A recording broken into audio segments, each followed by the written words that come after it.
இன்றைக்கு நம்ம வளர்க்குற ஆடு ஒரு வருஷத்துக்கு 20 கிலோ தான் கிடைக்கும். ஆனால் ஆராய்ச்சி நிலையத்தின் மூலமாக அந்த கலப்பின ஆடுகளை உருவாக்கி விவசாயிகளுக்கு தருகின்ற பொழுது, விவசாயி தொழிலாக்கி தருகின்ற பொழுது ஒரு வருடத்திற்கு 40 கிலோ எடை கொண்ட ஆடாக கிடைக்கும்.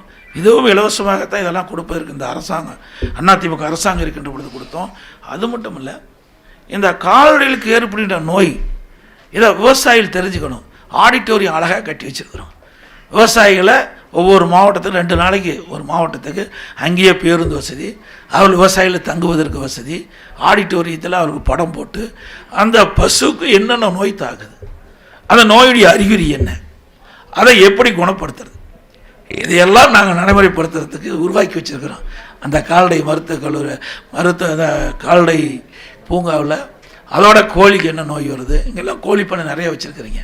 அந்த கோழி என்னென்ன ரக கோழி எப்படி வளர்த்துறது, அதுக்கு என்ன நோய் தாக்கம், எவ்வளோ உற்பத்தி இருக்குது, இதெல்லாம் அந்த ஆராய்ச்சியில் கிடைக்கும்.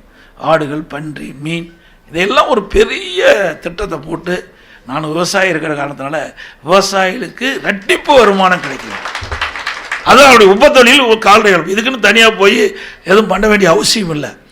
இந்த திட்டத்தெல்லாம் கொண்டு வந்து இந்த அரசாங்கம் அதை சரியாக முறையாக செயல்படுத்தலை, இதெல்லாம் முடக்கி வச்சுருக்கிறாங்க.